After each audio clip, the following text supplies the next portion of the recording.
What we're talking about is having the skills and the mindsets, the tools, the intuition to be able to handle whatever's going on in whatever generation you're raising your kids in. Gentle parenting is equal to what we call permissive parenting. You and I, and in our family, man, we are adamant about respect. When is permissive good and when is permissive not a good approach? Like, you cannot spoil a baby. We literally pass it on because emotions are contagious. I'm going to be a kind but firm person. Ladies and gentlemen, welcome to the Extraordinary Family Life Podcast. We're your hosts, Greg and Rachel Dennings. Super crazy excited. Okay, about a lot of things. We've already talked about this, so if you've heard some episodes, but Rachel and I are working on, we've created and we're still adding to what we hope becomes the best parenting course on the planet. Exactly. We want to make this thing just absolutely world class, and we're already doing it. We're just going to keep adding to it. And I was thinking this morning, because we got some exciting news from our oldest daughter. So at this point, right, we've been through every stage of parenting, from pregnancy and birth, toddlers, all the way up through teens, young adults, married, and then the stage where you help your kids have kids, right? And that's where we're going next. That's where we're going next. Yeah. And we're right on the verge of that awesome sauce. So it's like we've done all the stages and for, I guess, having mature, older adult children. Right. So we'll keep doing that. And that's kind of the grandparent phase too, where now you're still a parent and a grandparent, but those other phases we've done and with phenomenal results. Our kids are amazing. We have a great relationship with them. They have a great relationship with each other. Perfect or without mistakes or without challenges. But the point is, the emphasis for me is that we have, and this is the way I always think about it for myself, because it's not about being a perfect parent, but it is about having the tools to kind of know what to do when things come up. Because things come, like, you're going to have challenges raising children. They're going to face challenges. You're going to be dealing with emotions and mistakes and making decisions. Like, all of these things are going to happen. But for me, the comfort is having the tools to be like, okay, we can work through this. We can handle this. We can deal with this. Exactly. We can make it through this. That to me is what it's about, rather than being crushed by whatever life throws at you. And crushed by it because you don't know what to do. Yeah. I was actually writing about this yesterday. It's like one of the most frustrating things in life is trying things that don't work and keep trying it and just giving all your effort and energy and everything, and it doesn't work. And you don't get the results you want, and you're just like, what is going on? And it's most often just the lack of a tool or a strategy that then makes it so much easier. And you're just like, man, it's so easy with the right tool. And I think everyone's experienced that when you need to hammer something in and all you have is a screwdriver or a rock or something. Like, oh, this is so infuriating. It's like you can do it, but it's more difficult. Right. You're trying to build something beautiful and all you have is a hammer and some old rusty nails. You're like, man, I could sure go for a nail gun right now with an air compressor and all this great stuff, right? So the right tools make a difference and can vastly simplify things, just like a power tool can make a job easier. But sometimes I'm concerned that we still emphasize the tools too much, which is why in some ways I think I'm right. I'm literally in the process of writing a book called Authentic Parenting, because the other aspect of it that maybe we don't touch on enough, we don't talk about enough, is the whole intuitive side of that. The whole awareness piece. Because there's one thing to have the right tools, but the other thing is to know when and where and how to use them. And which one to use. Use. Because you might pull out a sledgehammer when all you needed was a little chisel, teeny little chisel. So, and for me, that's the intuitive side of it. That's the awareness. That's the soul part of it. Well, that's the refined art of it and the finesse of it. And so I guess I'm bringing it up now because I want to emphasize, especially as we go through this episode, but, in all of our episodes and everything we're teaching in our coaching, like I've been trying more to emphasize it, that it's not just about the tools. Yes, the tools are important and they can make your job so much easier. But having that intuition is even more important. In fact, if there was one thing you could pick, I would pick the intuition, because with intuition, you're going to have more power to know what to do than if you have all the tools but no intuition, right? Because you'll just be still probably using the wrong tool at the wrong time. I agree with you. It's so critical. But like I have this big like flashing warning sign in my head because people do horrendous things. In the name of intuition? Yes. And they're like, I just got this intuition. I felt like this is what I should do. Mhm. And so they're misinformed. And So, intuition often yeah. comes after information and inspiration. And So it has to people be an are educated intuition. Yes, exactly. It has to be very educated, and it has to know, like as an individual, you have to know what tools are even available. Yeah. If I have 3 tools and I'm living like a caveman, and I'm like, I've got some intuition here, I'm going to use the big rock, and it's like, bro, like, do you even know that all of these other options are available? Do you even have an understanding of the parenting styles? Do you have a big picture vision of what you want from your kids? Because if I have no big vision of how I want my kids to turn out, I'm only acting in the moment, and my intuition tells me to do this. But like the distance of my farsighted thinking is only this weekend or getting through this stage with these kids, then I'm going to, have quote intuition that's wrong. I'm misguided because all I'm trying to do is manage symptoms instead of get the end result that I want. So yes, you're right. Intuition matters so much, but people get so misguided thinking it's intuition because their intuition is often uninformed or coming from some negative past experience. They have some trauma they haven't resolved, and their intuition, quote, intuition is screaming, do the opposite.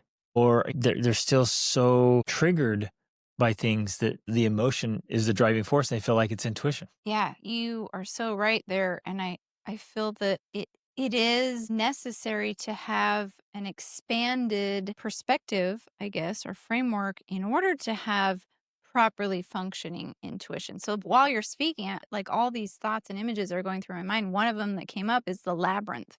And Greg and I have talked about it before. The specific labyrinth that we always think of is actually on the floor of a cathedral in Chartreuse, France. And it's a labyrinth that in order to get to the middle, you have to walk every part of it, every aspect of it, north, south, east, west. You have to walk all of it to get to the center.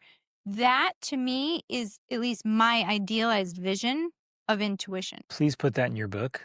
Yes, absolutely. Like that application specifically, intuition is found at the center of the labyrinth. And you're trying along the way, but you get really good and accurate intuition once you've walked the whole labyrinth. Yes. You've been to the far left and to the far right and to the far north and the far south.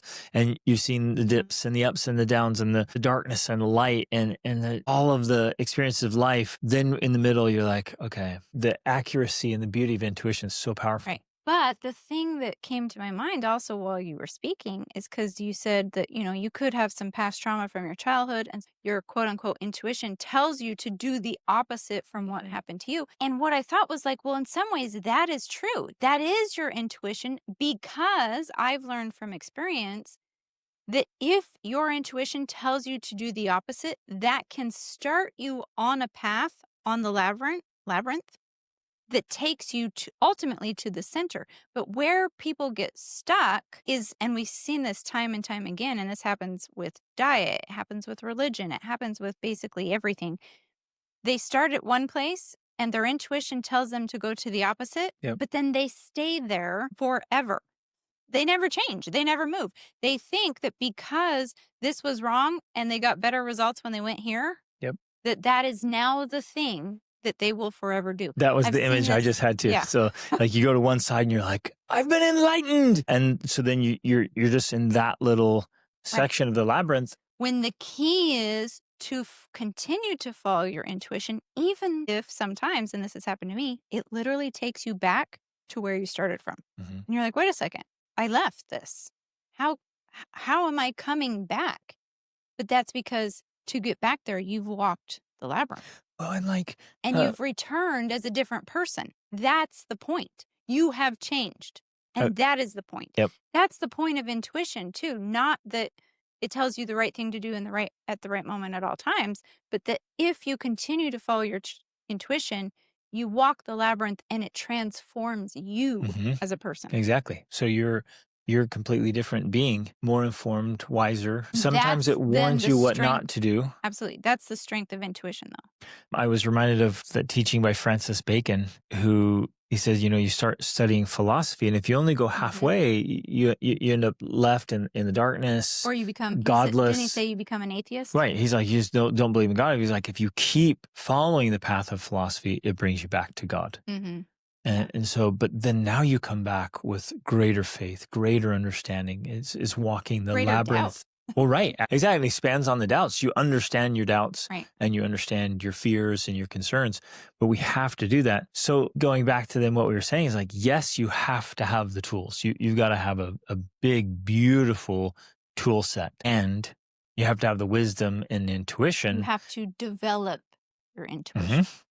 And then knowing how to use the tools skillfully and with the art and the refinement of a practiced tradesman. So that probably all sounds really overwhelming to parents. But that's like, if we want to do a phenomenal job, if we want to have extraordinary family life and we want to be world-class parents, well, that's what we signed up for. Right. It's a career. You thought you were just signing up for sex. You're like, this is great. Man and a woman. And a little baby. So and then cute. babies will come. This is so cute. And you feel like you're just getting this little baby that's now you have your little family. And you're like, no. What you signed up for was a career. Yes, a lifelong career of figuring out how to do the most complicated, most challenging, and most rewarding and important occupation on the planet, hands down. It is so important. So anyways, we're putting all of that, the intuition, the wisdom, the experiences of all the ages and stages, we're incorporating all these lessons, everything we learned with ourselves, things that worked for us and worked for our clients. We've been able to help people all across the planet for 2 decades. We're putting that in that course. And today we're going to talk about specifically, gentle parenting. Yeah. But I want to say being gentle as a parent, but knowing when not to be gentle. Yes. And so there's nuance here, and we're going to try to give as many specifics as possible so we can fit this in, because there's a draw, obviously, to like, hey, I want to be gentle. I don't want to be screaming and yelling and beating and be the monster or the witch that I never wanted to be. I want to be friendly and kind. I want to have a great relationship with my kids. But then you're like, I try that and my kids just ignore me or walk all over me. Exactly. Right. And you're like, well, that crap doesn't work. But some parents keep doing it. They're like, well, I want to be gentle and say, okay, I got a perfect example. We had a sick puppy. So I took her to the vet yesterday, and they're like, well, they didn't know what sickness she had. So they're like, why don't you wait in the parking lot? So I sat in the parking lot for 2 stinking hours waiting, but I got to observe humanity, all kinds of different humans bringing their animals. And it was the perfect example of like parenting styles, authoritarian, right? And gentle. Mostly what I saw was gentle parenting of their pets. And I just sat there chuckling because these individuals, they let the animals make all the decisions. And I could tell, I'm like, man, these animals literally run their lives. The owners do what the animal decides it wants to do. Wherever it wants to go, however long it wants to stop, like, oh, it wants to go over this way. And so I was watching this lady, she's trying to get back to her car. She's trying to leave, but the dog wanted to look at other things. And so she's just wandering around doing whatever the dog wants to do. And so they're just observing them, and having met lots of people, because I got into dog training like 20 years ago. Is watch people get their lives are taken over by their pets, and they don't give them any direction or directive. Well, and I think because we want to talk about this today, and I think this is a good place to make a differentiation, because especially in that example, and to some people, gentle parenting is equal to permissive, what we call permissive parenting. So that's one of the challenges about having a conversation about gentle parenting. And in fact, I've even posted on Instagram about it. And it's that people don't define it the same way. Right. Some people would define gentle parenting the way I would describe attachment parenting. And some people would define it or act it out in the world, like they do it in a way that is what I describe Permissive. permissive parenting. Yep. And Agreed. like you were just describing, that style with the dogs, that's permissive parenting to me. So just having that differentiation in definition is helpful so that we know what we're talking about. Exactly. So we kind of want to walk through these different things. Okay, well, when is this gentle, AKA attachment parenting, which I think is a positive thing, attachment style, versus gentle, AKA permissive? And when is permissive good, if it is, and when is permissive not a good approach? So, Love it. yeah. It's good. I think that's the way to distinguish it. And we could use different words like, because people think, well, I just want to be nice. I want to be a nice person. Well, yes, they want to be a nice person. In fact, yeah, I remember at times during my parenting journey thinking like the meanest part of me comes out with my family. And that's sad, right? Like nobody really wants that. They don't want to be the meanest version of them with their kids. And that's painful. probably most common. Yeah, maybe. That it's with the people we love the most, who matter the most to us, that are, bring out the worst in the us. ugly comes out. Right. And so, like, I hated that. And so I'm like, I want to be the best version of myself with my family, right? That's the ideal. We want to be a nice person with our family. And yet, as you already touched on, if we do this permissive, gentle parenting, it's like because we want to be nice, then we end up getting walked all over and then we feel Yep. like trash. And the kids don't turn out because they don't even know what to do with themselves. Yeah, it backfires. Yeah. So I guess for this definition, being nice, Mr. Nice Guy or being nice doesn't work. People, they don't respect you if you're especially nice. if you equate that with permissive. And you're permissive, yeah, you get walked all over. It's like, that doesn't work. But we do want to talk about, and we will talk about the nice that's also authoritative. I would say kind. I like that word. So if you're just trying to be nice and be likable, trying to fit in, you want your kids to like you, that's very different than I'm going to be a kind but firm person. Mhm.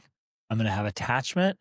I'm going to have authoritative, which is good, not the dictator. Authoritarian. Right. And so we're going to walk through this and give examples, but we want to acknowledge that it's challenging. They're going to push the buttons and push the boundaries, and you're going to just feel exhausted and overwhelmed and frustrated and think they're not listening. It's not working. The only time they respond is when I yell, scream, or spank or threaten. Okay, then I get a response. And that's when parents like, I'll keep resorting to what works. Right.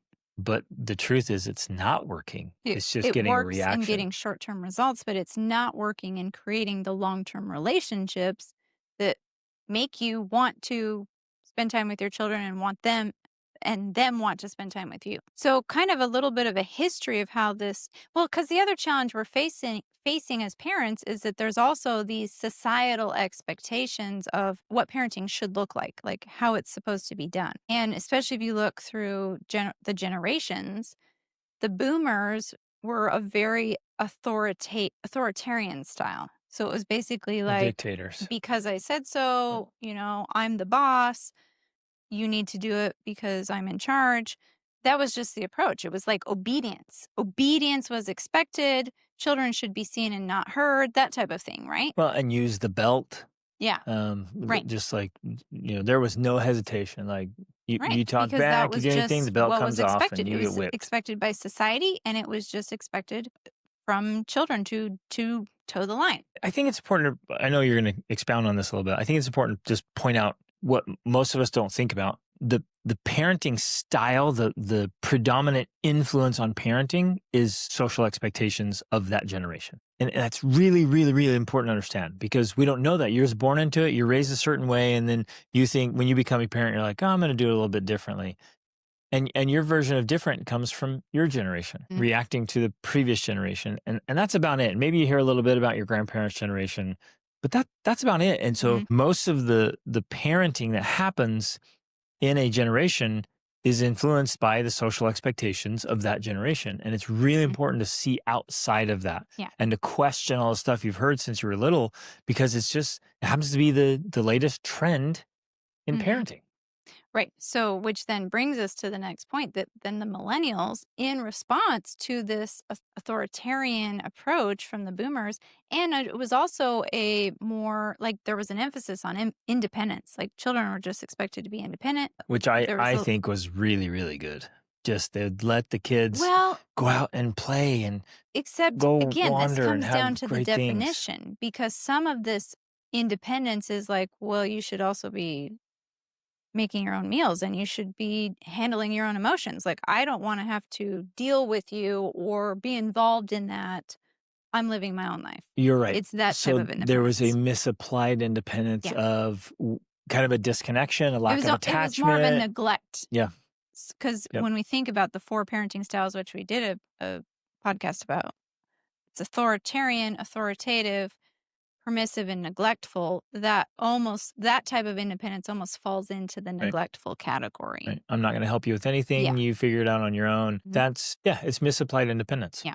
Where I So was referring then to this, right, where now like it's letting kids have some freedom and free and time. yeah, where they can actually go out and build things and get hurt, and jump off things, and now Right. everything has to be supervised and monitored, and Super safe. like, No no, risk. you can't play with that because somebody might feel bad, and so you can't do that. You can't. It's like it's so restricted now. There's no free play. Yeah, right. Okay, so anyways, the millennials responded to this authoritarian style with specifically what we're like, this is where it started, is the gentle parenting approach. And so it was a response to that.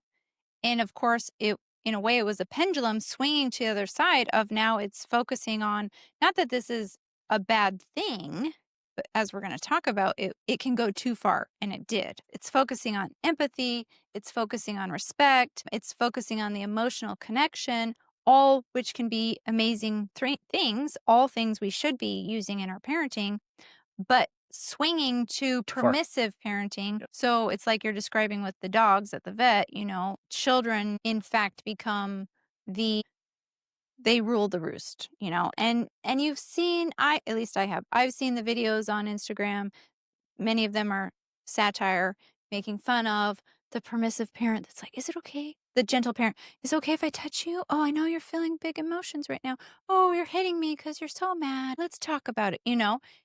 It's gone too far where it is permissive. And that's also not healthy for children. Right. Like children don't really want that. Children want That's what I was going to say. know who's in charge. So They if you're want like- you to be in charge. So you're like, oh, I'm just gonna let the kid decide, let them choose. They don't know what to do with it because they're Right. children. You give them all this. Basically, it's the permissive and the neglectful, and the poor kid just doesn't know Feels which like way's they're in what. chaos Yeah. and it's overwhelming to them. Well, okay, so first I want to talk about now the Gen Z, essentially, which is where this younger generation, well, I mean, we're Gen Z, right?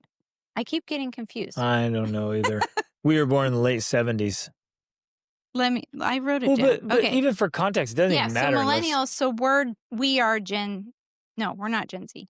We are in the millennial group. Okay. That's where I keep We're right getting at the confused. end of the millennial group. No, we're not. We're Okay. Gen X. We're right before them. My goodness. So in between the Boomers was Gen boomers X, is Gen X, and then millennial, and then the Gen millennials. Zs. I don't know why they come up with these labels, I and I always guess it get doesn't even confused. matter. But But it's I'm the trying for generation context. after World War II. Although, and I've also seen where people say, well, there's kind of a generation in between Gen X and millennials, which is our generation because we're the first ones who grew up like without internet and then had internet Mhm. type thing. Which I would say is a unique. That's That's a own very thing. unique one in history. But what I'm trying to get to is now Gen Z, because I just read an article about this on parents.com. And they're talking about how Gen Z is moving away from the gentle parenting that their parents, the millennials, were doing, which is just right after it, like 1981. I Mhm. was born in 79. Gen Z starts 1997 to 2012. So our children, essentially, and others, because our kids started being born in the 2000s, are See, even our family's divided by how they divide generations. So half of our family's in one, and our right. younger kids are now in a different one. So, But the article was talking about how Gen Z is moving away from the gentle parenting because, it well, for doesn't one thing, work. it doesn't work. And another thing that they mentioned is that it actually produces more parental burnout. Like 1 in 3 gentle parents complain of burnout because of the large emotional investment required to constantly be kind of letting your child lead, But it's and a you're there trying to prevent tantrums or try to prevent problems or prevent challenges or whatever. Like you're just always there trying to be gentle, and right? nice And and nice, likable. which actually can lead to burnout because you don't have clear boundaries Well, right. for So yourself specifically. that's when you allow your kids to become the tyrant. And Yeah. now you so as now the you're adult are not acting like the adult in the room. You're now being victimized by a baby tyrant. I literally saw a reel on Instagram of this woman crying. And she said, I mean, it was very sad because she was sincere. It was real, but she was crying, talking about how every single day her 3 and 5-year-old abuse her. They beat her up, they hit her every single day. And she was just in tears.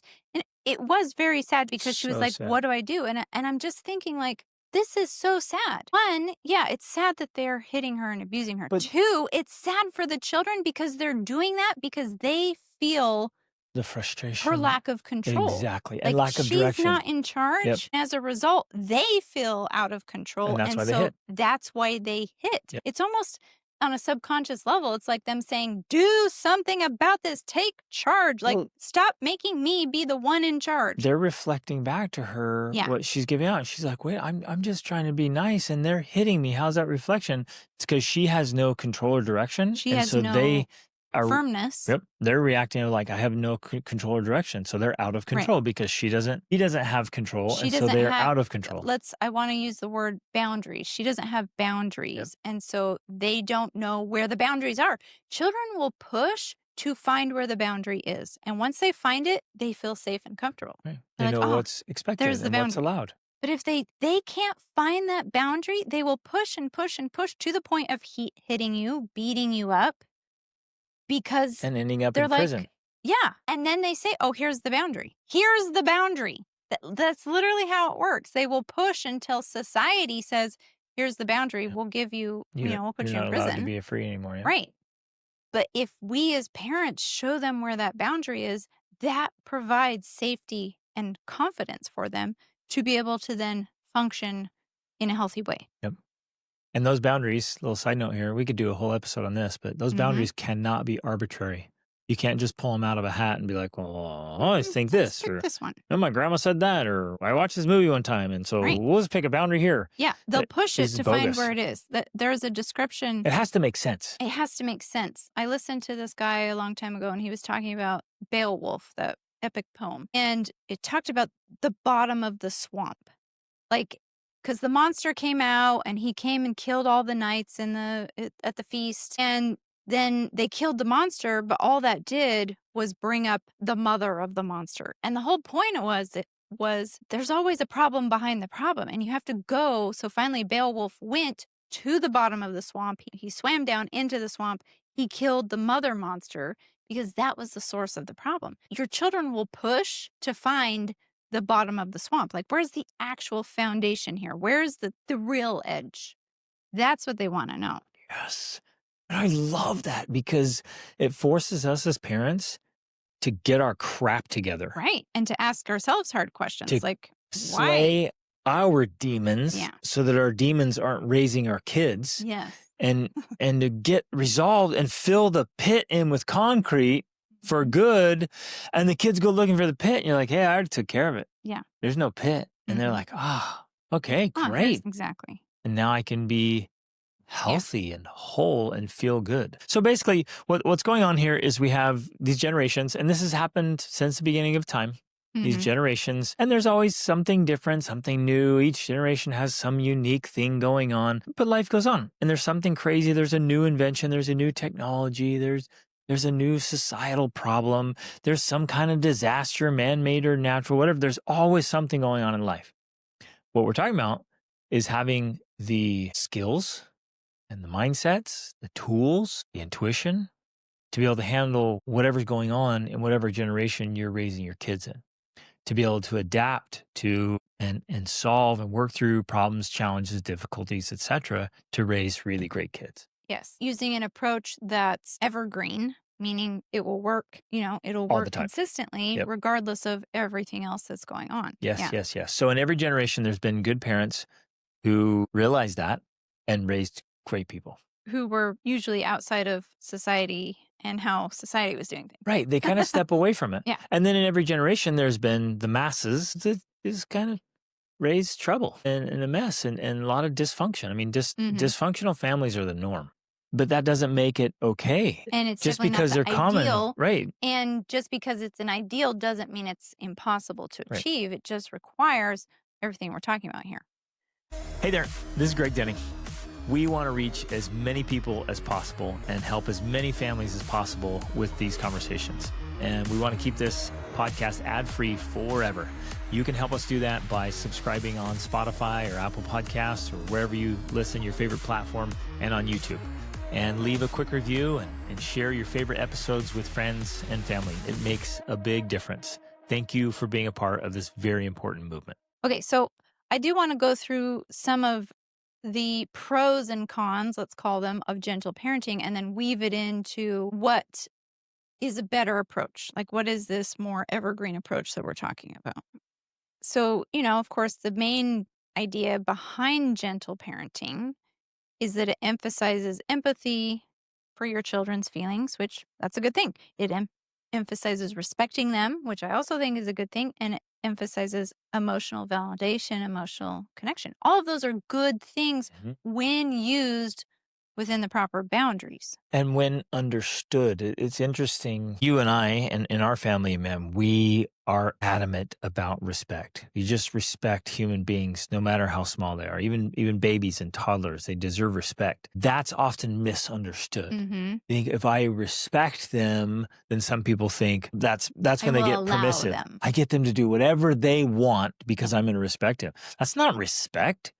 That's trouble. And that can also be challenging too, because I believe, and Erica Komiser backs this up with her own research, that and Jordan Peterson talks about it, that for a baby under the age of 1, it is basically like giving them whatever they need because because their needs are like food, sleep, love, play.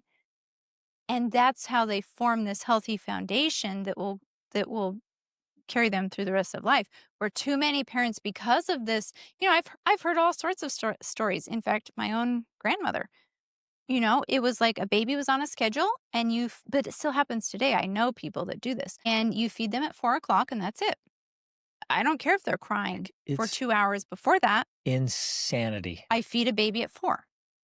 And so what happens? Where do people come up with those? There's books about it. Like I know people who have read the books and like that's what they do. They have them on this schedule, and so that right there is can I just counter. That is so selfish. It is so selfish of the parent, man, and so messed up. So I'm just thinking about it. I'm like, massive is it done from misapplication. selfishness? I don't know. Maybe. Why would they do a schedule? It's so they can keep living their life and do the things they want, whatever. But in some ways, I think it inhibits their life because I've also seen how it's like, oh, well, the kids have to go to bed at 8:00. And so we can't go out and do anything. And everyone has to adjust our schedules. The whole family has to go home because one kid has to be asleep. Or all the children, whatever, have to be bed at 8:00. So I don't know if it's selfishness per se, as much as it might just be like I think it's driven from the desire to be a good mother. And it's walking the labyrinth where you walk over here and you find this and you're like, oh, this is it. This is the truth. Order and structure. This is the opposite of chaos. And so you implement it and you hold on to it forever. And then it produces chaos because that doesn't work with children. And, but it was all built on the intention of wanting to be a good parent, right? So I don't know if it's selfishness. It's just misapplied good intentions, perhaps.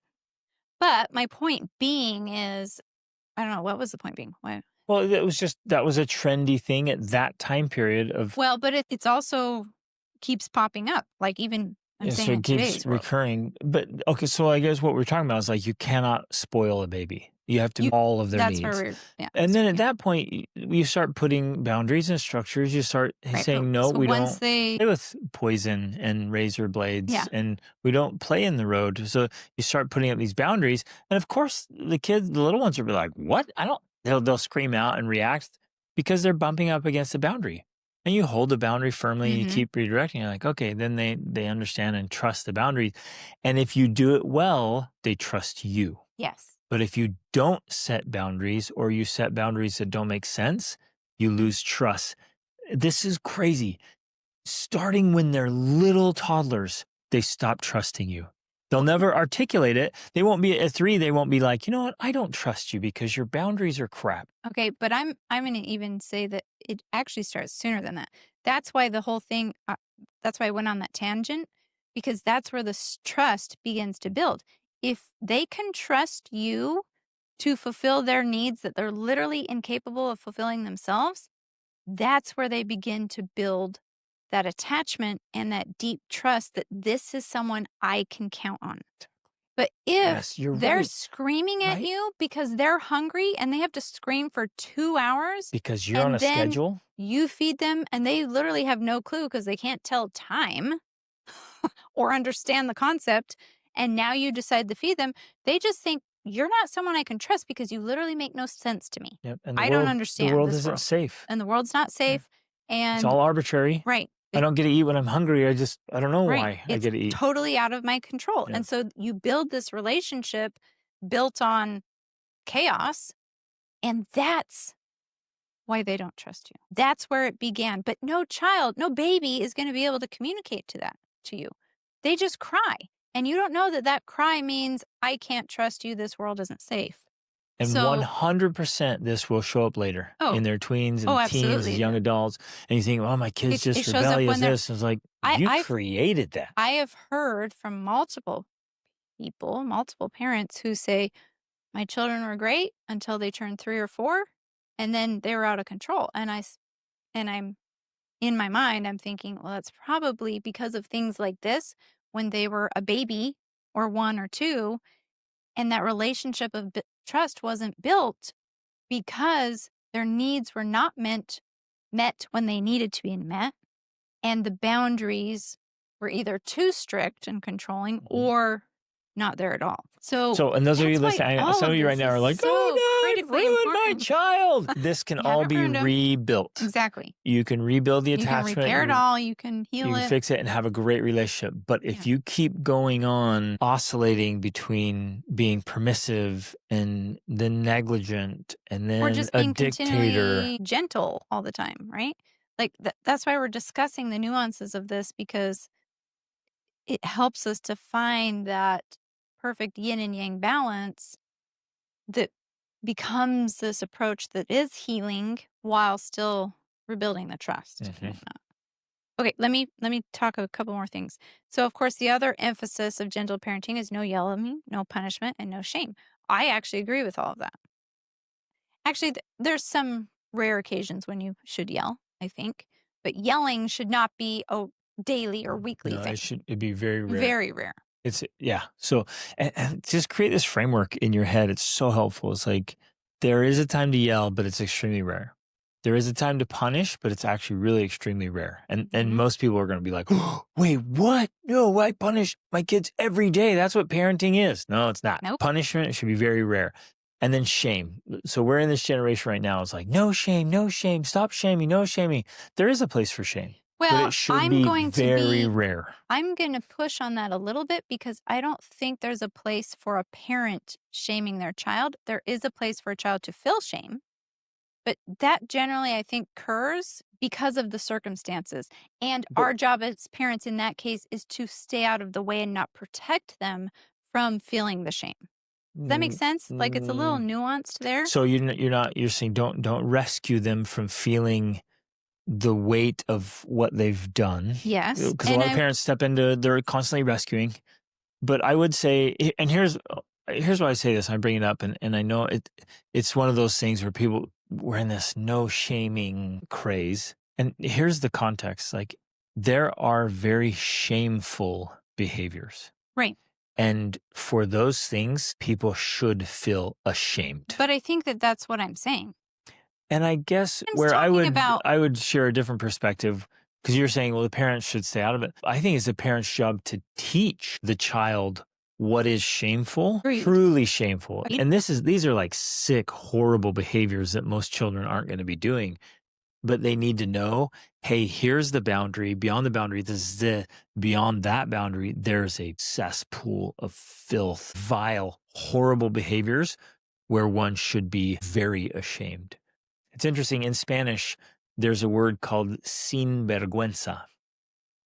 Basically, it's shameless. And you refer it to a person who's just doing terrible things. You're like, that's the adjective or that's the description. Like, he says a sin vergüenza. He has no shame. He does things, doesn't feel it. And there are shameful things where people ought to feel shame. So I agree with you. And I think in a way that's what I'm saying, because when I'm saying a parent should not shame their child, I'm meaning, because I think it's too common, of a parent saying, you're so lazy. You're such a bum. Yes. You're this, you're that.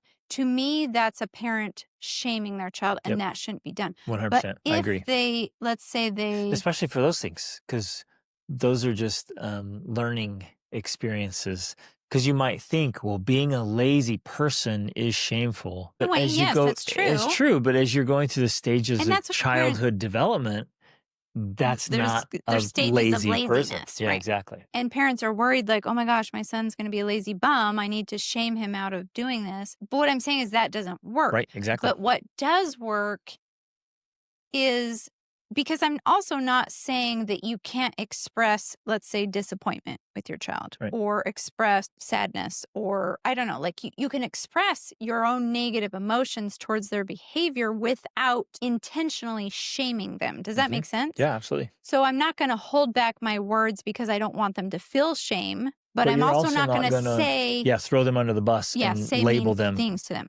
I will literally just say, like, oh, I'm really disappointed with that. And that's about it. But I'm going to allow them to feel that. But I'm not going to say, you're such a disappointment to me. That's a very different thing. Huge distinction right there. So important. One is intentionally shaming. The other is just allowing them to feel the emotion they should be feeling appropriately. That's the nuance. I want to throw in a little warning here, because you said something that just reminded me of what we see often. For many parents, their whole parenting experience is essentially telling their kids how frustrated, irritated, or disappointed they are. Mm-hmm. And it's just too much. And it's just this burden that kids can't psychologically or emotionally handle.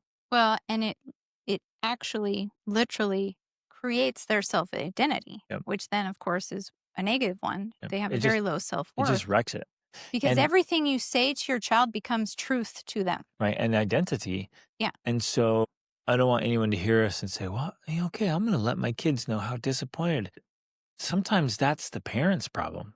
Mm-hmm. And they're, quote, constantly disappointed by their kids. Like, well, maybe you just have the wrong expectations. That's or the wrong strategy, or you're not a very effective parent yet. Mm-hmm. So your kid's behavior is off the chart, but it's not them, it's you. Mm-hmm. And so you're like, well, I'm just going to constantly let them know how disappointed I am in them. That just wrecks them. It wrecks your relationship. It wrecks their identity. It just all backfires. And so much of it comes back to like, well, you just need to get your own crap together, instead of every day you're just endlessly disappointed in your children's behavior. It's like, wait a minute. And one of the ways is there's so much to parenting. We got to go on and on and on.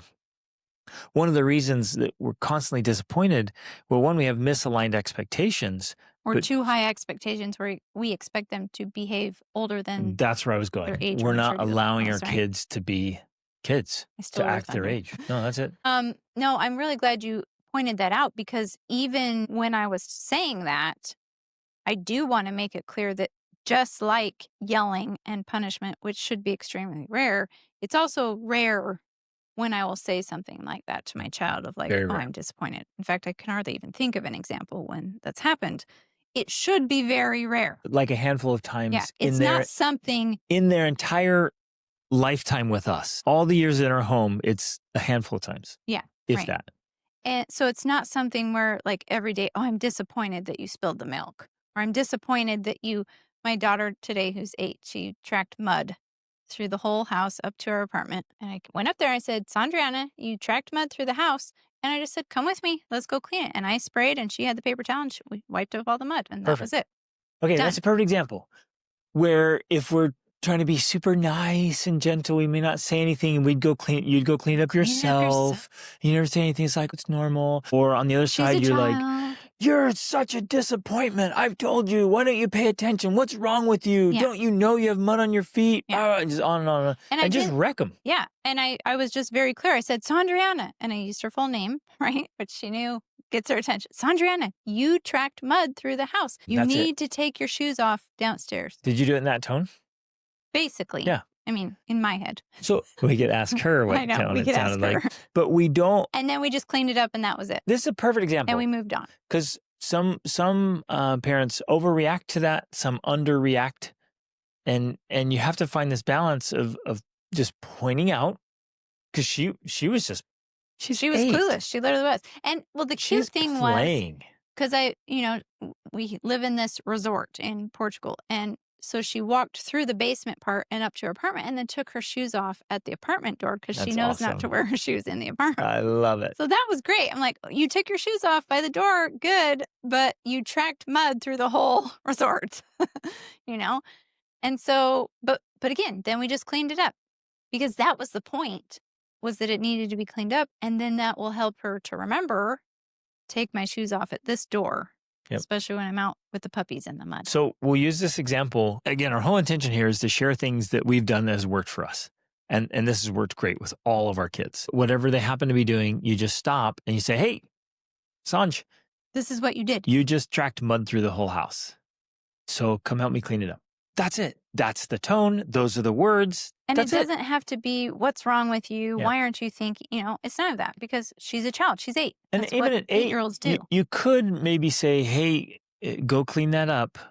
Go do it. And that might be a bit much for her. Or depending on the kid, they might be able to handle it.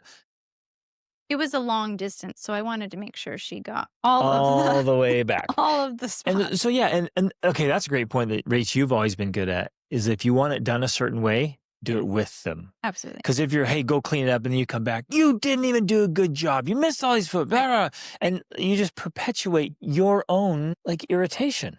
Yeah.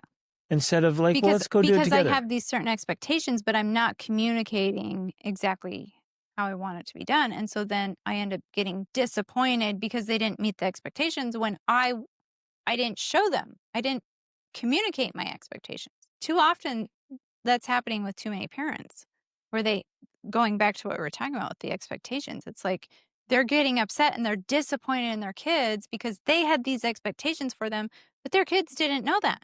And they're operating at their own level.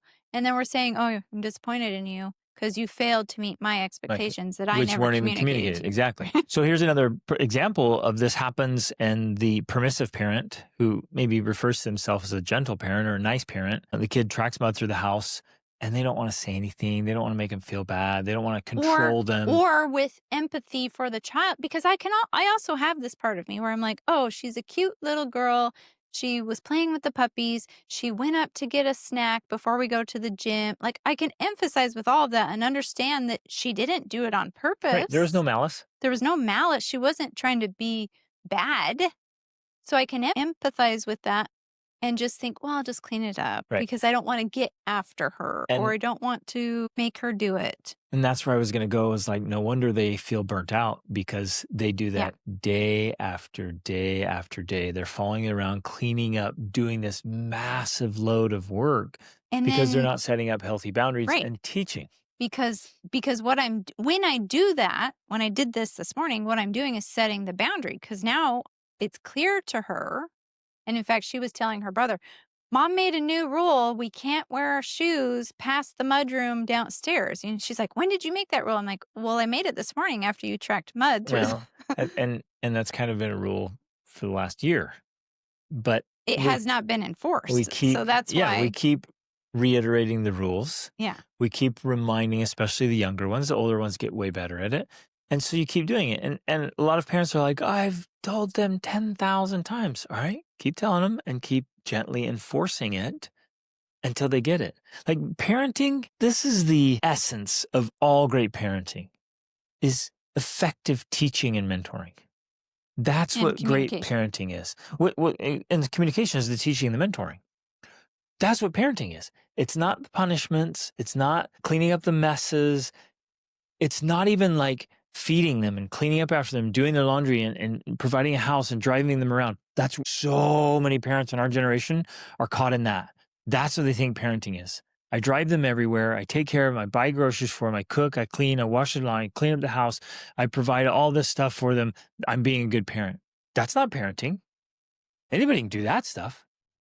Parenting is effective teaching and mentoring. That's what great parenting is. And when it's done well, it creates the results we want. So if I want to be a great parent, I'm constantly looking for and taking advantage of teaching opportunities. Mhm. This morning was a perfect one.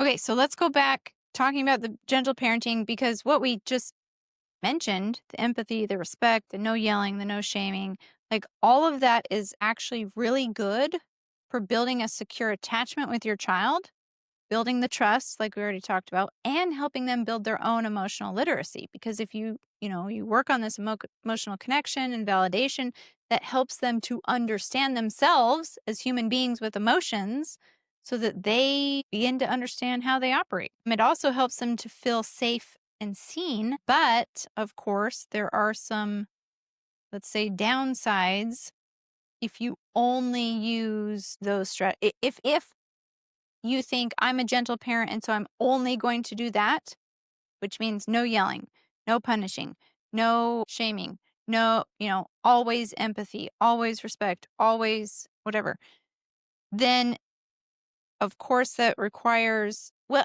it naturally leads to what we're talking about, more permissive parenting, because there's fewer boundaries. Because whatever it is about being a human, like there's something that requires you to, I'll say, harden a little bit to hold a boundary. At least for me as a woman, maybe it's different for men. Like even the little scenario I just gave, I had to have a little bit of toughness, a little bit, you know what I mean, in order to hold that boundary a bit. Because otherwise it's so much easier to me to just kind of be soft and flowy and whatever. I have to have a little bit more, if that makes sense, right? And so I don't know. if we're in I this, think maybe it's easier for men. It's easy for me, but I don't know if that's because I'm a man. I think for men it might be a little bit easier, but I've developed this realizing, no, there has to be boundaries. And so I worked on that because, a lot of men are people pleasers too. right. And they want to be liked and they want to be nice. And so I think that's It, good in well, describing that. Some of us have to, the best word is firmness. yeah. We have to be a little more firm in order to hold that boundary. And it requires the ability to go back and forth from it. Because I went from, because she was downstairs with me, everything was great. She went up to get a snack. Then I checked, there's the mud across. I had to firm up a little bit, go talk to her, say, hey, we need to clean this up, and then go back to Soft. soft. So it's not rigid. I like Yeah, that. it's not rigidity. So it's like this flexible firmness. I like that. But if you're in this gentle parenting mindset where you think I always must be gentle and soft, that's why it's more difficult to hold boundaries, because you're not becoming firm at any moment. And I think that's what can lead to the burnout for parents, because if we're always soft, people end up walking on us and then we get burnt out because there's no boundaries that are held. Plus, it also requires an immense amount of emotional strength as a parent to constantly be gentle. And that's not because, Or to constantly be rigid. well, either one. Both. But no, I think this is true for dads too, because a lot of dads have, well, I mean, they can be known for having tempers or whatever, or whatever. What I'm saying is that it requires a lot of emotional and mental willpower to constantly be gentle, because as human beings, we experience a lot of different emotions. We experience frustration, we experience irritation, we experience annoyance and anger. And part of what I want to call authentic parenting, right? Because I'm writing a book about it, is that we appropriately show and share those emotions when we feel them with our children so that they can, one, develop emotional literacy, and two, learn how to deal with them. Where if we focus on always being gentle all the time, that starts to feel a little It's fake to inauthentic. everybody. That was It's my first it's response. inauthentic. Yeah. Exactly. And that's why I think it leads to burnout, because being inauthentic is exhausting. Yeah, I'm seeing the warning sign again though. Yeah, of Because course. you're you're spot on. It's exactly right. But some people hear this, think, well, okay, I'm just gonna be authentic and I'm gonna tell my kids what I'm feeling all the time. It's like, whoa. That's What the you don't pendulum to the other side. realize is, you're depressed all the time, you're irritated all the time, you're angry all the time. That has nothing to do with your kids. Mhm. It's not about your kids, it's about your own past. And because I get to work with individuals and couples and families literally every day, I see this all the time where moms or dads, they're feeling these huge emotions and they think it's the kids. Well, the kids are Mhm. just a catalyst that's They're just bringing up. triggering a wound they already have. Exactly. And so it's like, so, you take a mom who's just always angry and frustrated and disappointed. And she hears this thing, I'm just going to be authentic with my kids and tell them, not realizing, like, no, the reason you're so upset is you need to Mhm. process and resolve and heal a lot of stuff you had before your kids were born, or even things that are being brought up. It's the work you have to do, that inner work. So it's so important. So Mhm. yes, you're right. We Mhm. have to be authentic to that. But if we find that we're chronically or perpetually in a negative emotional state, I highly doubt it's the kids. In Mhm. fact, it's almost never the kids. And if the kids' behavior is what brings it up, well, that's a chance for us as parents. Rachel, I had to do this, right? We had to do this work. Like kids are just that's why kids are so awesome, is they Mhm. expose you to all your weaknesses. Well, that's why family life is Yeah. awesome, because it's literally like a laboratory for personal growth. Exactly. So you get married and you're like, oh, it's my wife. You're like, no, it's not. My wife's just bringing this up so I can address it. And then we have kids. Oh, it's the kids. And you're like, wait, no, it's not. The kids are just bringing up this thing that I need to work on. And so Mhm. I keep working on me. So I Mhm. love to say, work harder on yourself than you do on anything else. Just keep working on you. And every time you're in the family laboratory, it's like, oh, there's another thing. Oh, there's another Yeah. thing. And you keep healing. And so then that way you can be authentic. Right. So in our family, Rachel and I and the kids, we are happy, joyful, resilient people the vast majority of the time. Well, And if I it's off, then there's something off and we talk about it. Uh, and I also, though, like, I want to paint an accurate picture for people, because on a daily basis, we still also feel frustration, irritation, annoyance, especially because we're working on so many projects. So, you're trying to dig a hole in the ground that's of rock, or, so you're frustrated about that. I want to point out that there's frustration, but the difference, I think, is that you're not putting your frustration on our kids, right? We've learned how to separate it out so that we recognize the source of the frustration, and then we don't take it out on other It has family nothing to members do with as them. much as possible. Well, Like, and I don't not that we're even, perfect, at but least for me, I don't even let it, like, I don't let it get to me. I don't let it become a controlling or dominating factor in my right. life because those kind of things, they want to play Monopoly. They want to take over. And so, I'm out working on a hole and it's just filled with trash. I'm like, who would bury all garbage here? And so, and my son's out there working with me, and the most he's gonna see is me like, man, where do they do this stuff? That's it. And then I dig the hole, and we're out there having a great conversation, having fun, playing with the animals, and we just keep digging the hole. And then things will go wrong, and I fell and crushed my puppy and hurt myself, smashed this whole little enclosure we built for him. And I was hurting, I was frustrated, and I rebuilt the whole thing in the dark. Yeah. And I just came back in, and it's like, Came oh inside. man, This is what happened. crushed my puppy. Hope he's okay. And that was that. Right. I don't have to come in and throw things and yell and scream and whine and cry and spend the whole rest of the night and the next morning upset. Right. Why? That's not who I want to be, and that's not how I want to experience life. I want to emphasize this for people because when I realized this, it was an absolute game changer. I don't have to let those things, the circumstances, the frustration, have a big part of my life. even a significant part. I don't have to participate in that. I don't have to allow it. I literally get to choose. And everyone listening, you literally get to choose what you experience in life and how you show up and how you go through life. But what I still want to reemphasize for people is that it doesn't mean you're still not having those negative emotions. The key is you're not staying in those negative emotions. It's normal to feel them. It's normal to be frustrated and irritated and annoyed about things. That's normal. The problem is when we get stuck there and then spread it to everyone else in the family. That's the problem. We absorb it.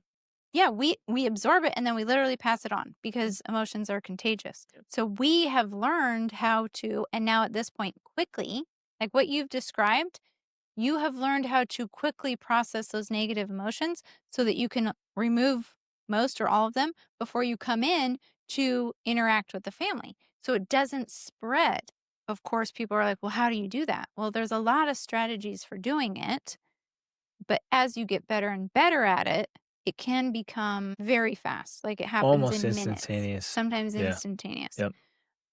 If you've never done this But before, though, that's the path of emotional mastery. right? If you've never done this before, I found that one of the best ways to do it is by writing on scratch pieces of paper or something, writing all the negative, all the ugly thoughts, and then just throwing it away.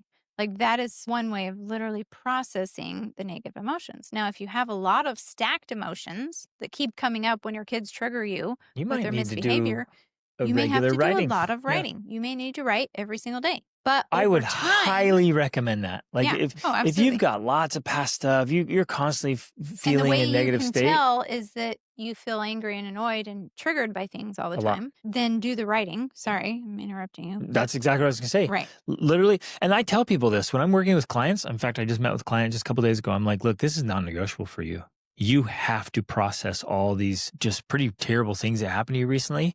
If you don't, they will stay bottled up and you'll just spread them for years to your wife, to your children, to anyone you associate with. Get that crap out of your soul and do it by vomiting on paper and hard workouts and sauna sessions. I mean, you're just processing all the garbage so it's not a part of you. Yes. And trust me, you guys, I had to do that. I had a lot of baggage. I had a lot of crap from decisions my parents had made and moving out early and just suffering things as a youth. Had I kept hold of that, it would have just spread to Rachel and my kids. But I got rid of it before I even met Rach. And continue to work on it. Right. And it's when something came up, I was like, oh, okay, that's got to go. Right. And so what happens, though, the beautiful thing that happens when you do that is then you get to a point where you're not triggered by your children's behavior because it's not holding up something from your past. Because you removed the triggers. Because you removed it. And so now you're more level-headed, you're more clear-headed, you're able to observe this behavior, detached, and you make better decisions about how to parent because you don't have all of this emotional stacking that you're dealing with. So you parent in a very different way. Right. A good visual for this is those, I don't know what they're called, the little thing that measures seismic movements and measures earthquakes, like the old school one. Or like a heart monitor? Well, no, the heart monitor is always going where if there's a tiny little movement and just like an earthquake. Just a little shift in the plates and just a little blurb on the screen. Otherwise it's flat and then whoop, little blurb. And some people right now, it's like the kids drop the milk and boom, it's like it's a 6. A 6.5 earthquake. And I'm giving this as a literal example that happened a few months ago. Dad comes home and the little girl had, she was being creative in the kitchen. She's like 3 and just, he loses it over the milk. And I get it. I understand, especially as a provider. And you're like, I had to pay for that. And everything's expensive. Food's expensive. And I had to work for that. And you just a whole gallon. And so like this little thing is like, that's way too much. So pull that way, way, way back. And the vast majority of people do it, and it's for different things. You might think, I never get upset about the milk. But then the electricity gets left on. These are all the things dads do. The light's on. The door got left open again. And there's mosquitoes or flies coming in. Or whatever. All the ACs going out You to went the out hot Georgia and heat. you played in the car and you left the interior light on in the car and the door's unlocked. And And the when we went out in the battery's morning, dead. the battery's dead. These kids are kids and spouses are spouses. But you start bringing that back to where even if it, okay, that costs us $1,000 or 5 or 10. Well, that sucks. But I'm not going to blow a gasket. And so all of this, we're trying to fit into the gentle parenting, which we're now moving to authentic parenting. Like we want to be authentic, but part of that authenticity, like you're talking about, warning sign, that doesn't mean have a 6.5 over the milk. What it means is in this authentic journey, processing your own past, your own childhood trauma, so that you can respond appropriately. You can respond with firmness. Maybe you respond with a 1 on the Richter scale as necessary when needed, but it happens intentionally by choice, not because you are reacting to your own inner wounds. Yes, Rachel, that's huge. I choose my response instead of just react. Yes. Out of control. Right. That's the golden ticket right there to really phenomenal parenting. Where the gentle parenting movement is focusing on calmness and gentleness at all times. Which is often pretended. We've had parents say, exactly, pretended. It has to be pretended. I'm pretending it's all the time. to not be upset. Yeah, I didn't show my kids how upset I was. You'll say things like, well, did you remain calm during the day? Well, I tried to remain calm, or I'm making an effort to be calm. And I was calm in front of the kids. I'm like, yeah, but you're furious. Yeah. Right. She was like blowing up. Putting on a calm face is not the same as being calm. Actual calmness feels like calm. So you either are calm or you're not. No matter what the facade is showing, you're either one or the other. Yep. So I love that. So that's why, now we want to talk about the pivot that's being made by many parents, supposedly by Gen Z, according to parents.com. Where I hope so. I don't know. Yeah, Well, at least in the article, they're recognizing that this one size fits all approach, like, gentle parenting, one size fits all. I'm going to do it with every child, every time, every interaction. They're recognizing at least that that's not working. And so what the article said is that they're switching to a hybrid parenting. It did not specifically say that they were moving to authoritative parenting, which is what we emphasize and like to talk about. But they were doing more of a hybrid where they're recognizing, I can kind of pick and choose strategies here and use what works, kind of the toolbox. Use what works for the child, for the situation, for the whatever, rather than gentle parenting all the time. I hope that's true. But it requires awareness, like you and I talk about all the time. It requires awareness that there's even parenting strategies or philosophies or different ways to handle things, that there's different tools and abilities that you can change, that you can choose. That has to be that awareness.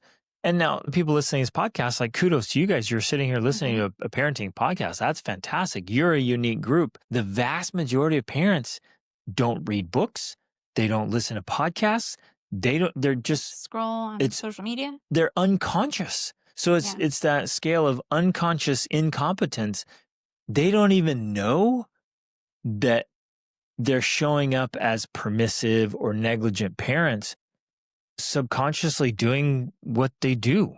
And so it requires this sense of awareness to say, hey, wait a minute, what would be more effective? What would actually work better? So I guess what we kind of want to emphasize and close on is specifically talking about, from our perspective, and work with our own children, work with clients, the approach that does work best is what we call the authoritative parenting style, which is that balanced, I love the yin and yang, between empathy and structure. Like, empathy and emotions and attachment and boundaries, firmness, structure. Like you need to have both in order for you to have really effective parenting. I love using the words, for me personally, as being firm and kind.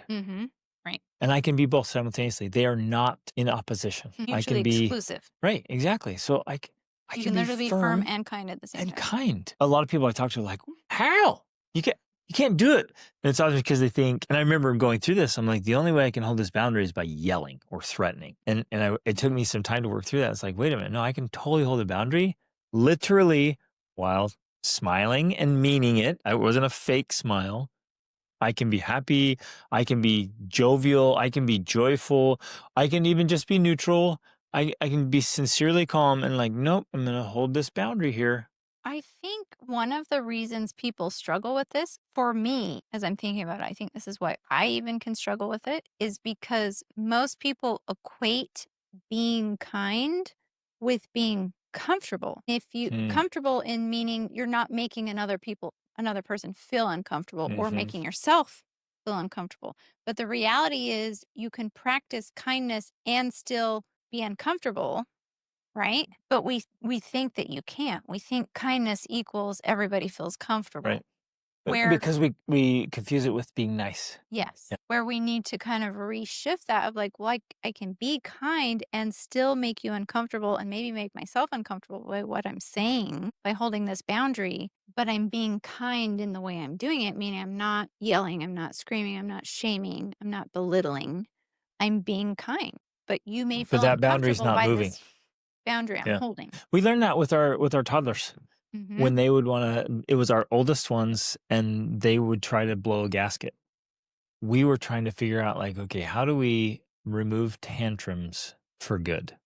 How do we hold a gentle boundary for little kids? Let Mm-hmm. them be their age, but not let them act like animals And not let them hurt themselves or hurt or hurt other others. people. The hitting, the biting, the destroying things, making Mm-hmm. messes, like, well, that's unacceptable. How do I sit here as a father, not get angry, not blow a gasket myself, just stay calm, good, love the kid, and set up a gentle boundary while they're like inside this gentle boundary, like just Mm-hmm. losing it and screaming and yelling and fighting and kicking and biting and going nuts. And I learned how to do this. And this is where I learned this principle of like I could sit there loving them, like and I genuinely, my heart and mind were in a good place. Like I wasn't mad, I wasn't upset, nothing. I'm just sitting there with them and they're bonkers, right? They're going nuts. And I'm like, come here, no, we can't do that. No, no, you can't hit me. No, you can't bite. Come here. As soon as you take a breath and calm down, we go back to playing, we go back to stuff, but I'm not going to leave you out there playing or, in a public place or Mm-hmm. whatever when you're just acting like a Mm-hmm. wild animal. Yeah. And So that's where we learn to be kind and firm. right. So especially when they're young, and I think that this, of course, works best when they're young. It's easier to teach this specific principle than when they're older and bigger than you, of course. But we would either one physically move them from one place to another. So it's almost like, okay, here's the consequence. You're acting out. Let's take you to a place where you can act out in a safe place So and not hurt other people. removing them is the firm boundary. Mhm. How you remove them reflects kindness or Right. not. We've seen so many parents, like they are mean. The way they move them is so mean. They jerk them and grab them, yell at them and scold them and make them feel horrible. We've seen so Hmm. many examples of that. It's like, no, But you can go I'm with a removing heart of you. peace, Right. literally just pick them up and take them out. And then one option is you just have them say in a room or a bathroom or something, you keep them contained in that area. And it's the idea of you're upset, you're feeling this way, when you are ready to calm down, we can return to the group or we can return to the family. Or the other thing, like you were Well, saying, let's you would point out, physically yeah. restrain them like on your lap or something. Again, with calmness, with peace, with love, whispering in their ear, telling them, Hey, it's it's good. okay, You're good. okay, fine. And I think it's important to emphasize here. It's okay. We have to tell the kid it's okay to feel frustrated and Yeah. angry and Right. upset. Like all this emotion you're feeling, that's okay. Mm-hmm. We're not telling you to be numb. We're not telling you you're wrong. We're just saying Yeah. you can't behave like that. You can't Yeah. treat other people like that. You can't. Because you're frustrated, you can't hit your Yeah. sister or you can't bite or you can't throw things. So we're differentiating the emotion itself between the behavior and showing them. And we've even done it. If you want to come in here and punch this punching bag or punch this pillow, great. Right. That's fine. You can't punch other people, right? And so when they're young, we're physically helping them with that. And then And then there are at helping them times, self-regulate yeah. because I am calm, Mm-hmm. because I'm in a good place emotionally. It helps them self-regulate, well, co-regulate Co-regulate. very Exactly. quickly. Yeah. Because they're like, well, dad's totally chill. You're speaking And they're like, calmly. ooh, they just Breathing. chill out and then they're good. And after a couple times, they don't do it anymore. Yeah. And so Right. it's been years and years and years and years. since our kids have had any big emotional blowups. Yeah, where they're acting out in that way. Yeah. Not to be confused with having big emotions, because they still have big Right. emotions, but they've become very good at articulating them. Even our like 8-year-old can say, I'm feeling like this because, and she just explains what she's feeling and why, so we can actually resolve it instead of there needing to be a meltdown. And they Or, can have big emotions and still maintain proper behaviors. yes. So, yeah. So in this, hybrid authoritative approach, we're we're integrating the empathy, the validation, the emotional presence of a parent, but we're also ensuring that we have the boundaries, we have the consequences, we're clear on communicating what those are so there's not or confusion. And then we're also dealing with our own, reflecting on our own traumas, our own wounds, trying to break some of those cycles that came from the past. Like that has to be integrated into the parenting as well, because, like you already brought up, we might be frustrated and annoyed and irritated. And really, it's because of something that happened when we were a kid. And our child's behavior is reminding us of it. And it really isn't about the child and their Right? behavior, it's about our own healing that needs to occur. It can even happen. I've noticed something that completely unrelated to the kids that's going on for me, a frustration with work, a frustration with the government. Trying to do anything with any government on the planet is so inefficient and ineffective, and their bureaucracy. And so you might just be all worked up about bureaucracy, and your kids are like, Dad, can you help me with this? And you're like, rah! And it's like, no, it's not the kid. Yeah. It's whatever's going on. And so we have to resolve those things quickly and keep them Well, segmented. yeah, It's in a like way, my it's disdain for bureaucracy does not have to come out emotionally on my kids. exactly. But I think the biggest benefit for taking this approach, the authoritative parenting approach, which is to me a hybrid approach, is that it becomes way more sustainable.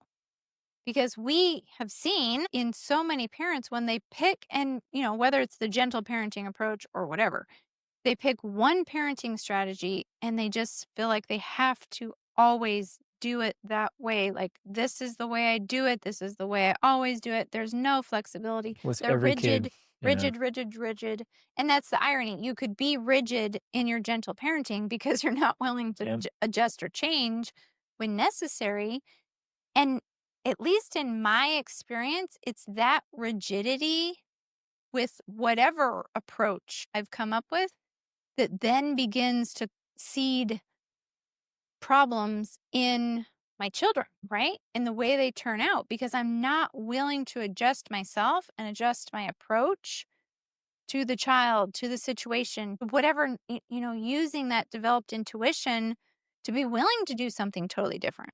Where if my intuition tells me, hey, this is how I would do it based on all of my parenting studying, but my intuition is telling me to do the opposite, I need to do the opposite, right? Because that could be the very thing that that kid needs in that moment. Now, of course, there's a lot, we've already talked about, there's a lot going on there. There's a lot of layers here. Because that's the But right strategy with the yeah, right tool, with the right right. timing, the right tone. Exactly. That's the parenting approach that works best. But it requires you to integrate everything we've talked about, right? And it requires you to integrate the intuition and to continually develop the intuition and to walk the labyrinth and then to know what the tools are that are available and then to understand your child and to know which tool to use in the moment. Hence why we've created a masterclass and a weekly Yes, coaching hence program. that. But the beauty of that is that there's actually a simplicity on the far side of that complexity. It sounds very complex, but when you learn how to do it, it actually becomes so much simpler. Like, it's actually way easier than what you're currently doing. And I know that from my own experience because I know what it was like to parent the way I used to parent versus now how I It parent, was which, exhausting. yeah, it's exhausting because it's inauthentic and you're trying to put a square peg into a round hole With type that thing. rigidity. Too many parents, this is interesting. Like a lot of parents are just super soft and squishy. They're just the permissive, negligent parents, and they're getting taken advantage of. There's no boundaries. There's nothing there. There's no substance. And not that they're bad people, but it's Mm. just their parenting is ineffective. And then there's all these really good parents that we meet all the time. And these are really good people. They're ambitious people, driven, successful people. And somehow they've gotten this idea of like, I've got to be really rigid and really strict. And if I hold this rigidity, it'll work out. My kids will turn out. What happens is the kids get broken against that rigidity, those hard walls, and they fight for their freedom, and they often rebel, and they do these secretly living this separate life so the parents don't know about it because the parents are so strict and so rigid, and all of that, either extreme there, is just so exhausting and ineffective. So anyways, we'll wrap up there. Well, yeah. So just to close into the takeaway, I think I want to emphasize, because even when I'm using the authoritative style, right, I'm using that wording, I want to emphasize that in many ways, the approach that works best is not a one size fits all approach, because children are not one size fits all, and no family is one size fits all. So while we're talking about this authoritative approach, to me, what it means is there's a lot of different things going on. Like, it's going to look different for every parent and every child and every situation. But the underlying core or principle lying here is this intuitive use of the right tools at Yep. the right time, Yep. right? So That's that's literally the what I core just of wrote it. down. I was thinking, it's like, you have to learn how to only use what is necessary for the moment. Yes, exactly. Which only comes from developing your intuition and your awareness of the tools available and how to use them properly, right? Now, of course, that is why, and what we do in our coaching and what we're teaching, um, because I'm not going to lie, it is simplicity on the far side of complexity. It does require you to learn a lot of things. I mean, just Absolutely. like that's why I love to compare this to a career. If you're going to be good at a career, anyone who knows this, anyone who has a career, knows there's a lot of things you have to learn and many things you have to master. And parenting is no different. There's a lot you do need to learn and there's a lot you need to master. Now, it's not impossible. It's totally doable, but it does require Effort. Yeah. and an investment of time. As with anything. As with anything, right? It's worth it. So it's worth any effort and investment you put into this. But ultimately, that approach, this kind of hybrid authoritative approach where it's not one size fits all, is what works best. It produces by far the best results. Not only are we, only saying this because of our own family, but people we've learned about, studied about, read about, people we've worked with. Like, when you use a customized approach to each child, that produces the best results, which of course includes the long-term, meaningful, deep relationships that you have with your children Who when they're become young superb human beings. when they become adults. Like that's to me is the best part that we're really just getting into now, is that we have these amazing adult children who are now friends that we continue to have relationships with. It's so I just love it. The greatest joys in life. It's amazing. Yep. Yeah. Love you guys. Thanks for listening. Ask questions. Ask questions. If this episode resonated with you, please share it with someone else, another parent, your spouse or friend. Leave a review. Mm-hmm. Help us on this mission to help build extraordinary families all over the world for people who love their kids like we do and want to have an extraordinary family life like we do. And we wanted that so desperately because, well, I didn't have it growing up, and so I wanted it. And we put all of our life into this, and now we get to share it with others. And I mean, if you're listening, it's because you want that too. Mm-hmm. And so let's share it and live it and make it happen. So go love on your family this week. And if you are ready to go deeper, then you can check out the Extraordinary Parent Mentoring Method at parenting.extraordinaryfamilylife.com. Okay. Love you guys. Reach upward.